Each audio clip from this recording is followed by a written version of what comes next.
Chris Nilan has taken more than his share of hard knocks, both on and off the ice. It's all documented in his new autobiography, Fighting Back, and to tear a few pages from that book, here are Wilder and Chris in our connected studio.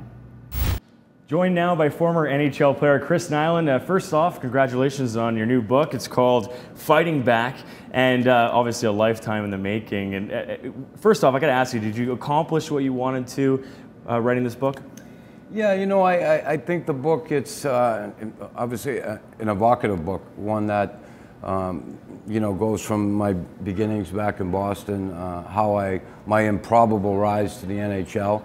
Playing for one of the best franchises in the history of sports, and then, you know, my transgressions and the problems I had to deal with after my career ended. Now, getting drafted by the Montreal Canadiens out of Northeastern, you know, kind of out of nowhere, everyone was surprised. You were surprised. You were sitting at a bar, and someone had to tell you that you got drafted. You know, just playing for the Montreal Canadiens was incredible, and having that opportunity and then winning the Stanley Cup on a personal level, kicking your dad's butt all around the ice. Do we have my dad here? He's going to come out here. This could be really good TV in a second. He better bring the whole family. You know, we're talking about some highlights, and I got to touch on it. You know, some of the lowlights and you know, your spiral into addiction. And I just wanted to ask you, you know, you touch on it in the book, obviously, but you know, how did that begin, and then how did you pull yourself out of that? Well, you know, I had a bunch of surgeries. I had some before my career, during, and after. I have some pain issues I deal with every day. You know, I had 11 surgeries on my knee. I got no cartilage.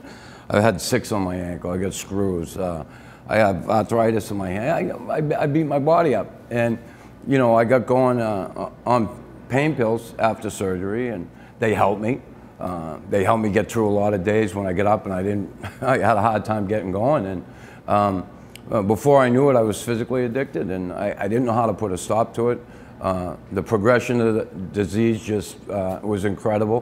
When I tried to stop taking them, I would get violently ill and sick, and the only thing to take it away is taking more pills. And when I couldn't get pills anymore, I ended up taking heroin, which, you know, we think it may be a big step, and it was, but it's really no different than what you get from the doctor. It's just, you know, it doesn't come with the milligrams on it.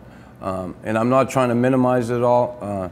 I was in a bad place. I found myself in a situation one day where I had overdosed. I come out of it, and you know, I really looked deep down inside myself. I prayed to God, and I got the strength to get on the phone and call someone and ask for help, which is something I've never done, and that took a lot out of me, just to pick up that phone and ask for help, and it's the best thing I ever did.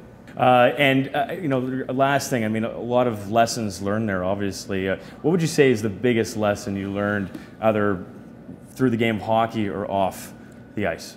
You know, here I'm sitting here 55 years old, and time just flew. So I try not to take anything for granted anymore. My days, every day on this earth, enjoying life and just trying to do better. Well, thanks a lot, Chris. You know, great advice there. Some other great advice. So you gave me, signing my book, heads up. Yeah, you never know when I'm coming. Heads up, baby. Ask your father, he'll tell you. Heads up. Heads up.